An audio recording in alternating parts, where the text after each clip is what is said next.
अपनी आत्मा दूसरी कारण ये बन गया कि ये भोली आत्मा पहले दूध के जले हुए, नकली संतों से नकली नाम जाप कर कर ये थक चुके हैं। अब इनको ये भी हो जाता है कि कहीं यहाँ भी हम ऐसे ही डले ढोते रहें।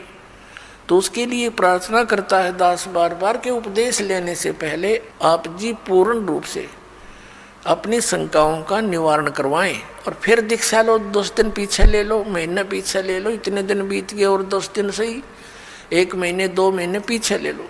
और जब उपदेश लेने के बाद फिर गुरुजी के वचनों में अविश्वास होना, ये आपका दुर्भाग्य होगा। इस दास के एक भी वचन पर आपको किसी भी प्रकार का अविश्वास नहीं होना चाहिए, ये ब्लाइंड फेथ करना पड़ेगा। और आप जी ने ब्लाइंड फेथ किया क्योंकि उन नकलियों के पास किया, उन्होंने आपकी भावना का, आपकी श्रद्धा का, आपके डिवोशन का दुरुपयोग किया। उनको ज्ञान था नहीं। आप जी पूरे मानव समाज ने ये सोचा गुरु जी जो कहते हैं वो सही होता है। अब वहाँ दूध के जड़े हुए, अब यहाँ छाछ को भी फूंक मारने लग गए तुम। तो पहले उसको टेस्ट कर ले, बाद में ऑब्जेक्शन करें।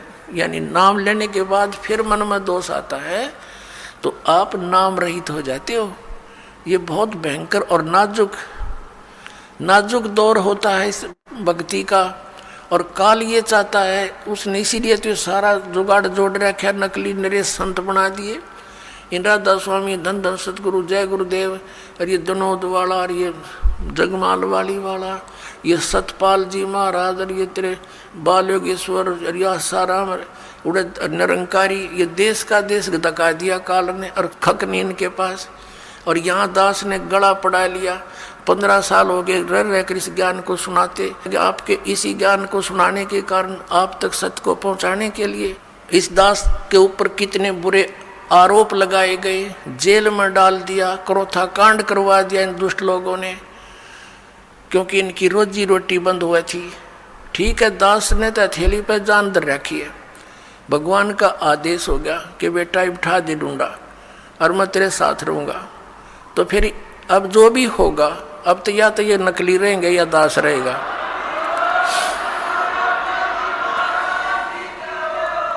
अज्ञान तो पहले था ही था, अब ये ज्ञान रहेगा। एक का रहेगा, दूसरा नहीं रहेगा संसार में। आप देख लेना, कुछ ही दिनों की बात है। बुद्धिमान समाज है, अभी तक तो बैठे बेचारे भोले भाले, आँख नीचे। और जब इनको ज्ञान होगा, कौन मरेगा वहाँ, अपना फांसी कौन लगवाएगा, तुरंत भाग आएंगे वहाँ से कि रिश्तेदारी टूटे तो टूटो 100 बार। तो कहने का भाव ये है कि जो उद्देश्य लेकर हम आए उसको पूरा करना पड़ेगा।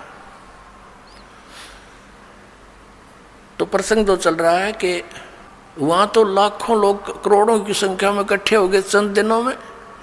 और यहाँ देख रहे कितना संघर्ष कर रहा है ये दास, और कितने जिन बच्चों को, पुण्यात्माओं को ज्ञान हुआ, वह भी अपने बहन भाइयों को, रिश्तेदारों को, दूर देश वालों को और संदेश देना चाहते हैं। हमारे साथ कितना ये अत्याचार किया जा रहा है। जैसे यहाँ हरियाणा में क्रोथा कांड करा के हमें जेल में ठोक दिया, क्रोथा आश्रम छीन लिया, तहस नहस कर दिया, झूठी अफवाहें फैला दी, गुंडा है, बदमाश है। वहाँ ऐसे होता था ताकि सब जनता उनसे नफरत करे और साथ में जितने उनके शिष्य हैं वो भाग जाएं। ऐसा गंदा व्यक्ति है रामपाल। तो मेरे बच्चों को मेरा पता था, क्योंकि वो तो मेरे सीने पर रहा करते थे।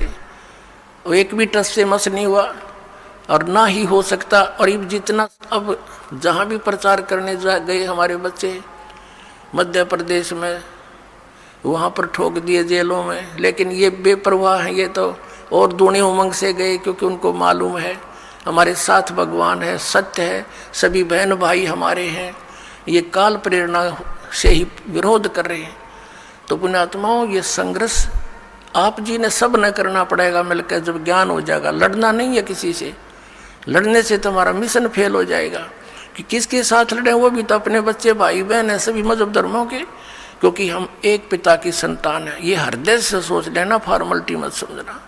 सच्चाई ये है, हम किसके साथ मरे। परमात्मा आए थे कबीर जी, उनके साथ कितना अत्याचार किया था और किसी को उन्होंने एक शब्द भी अप नहीं बोला।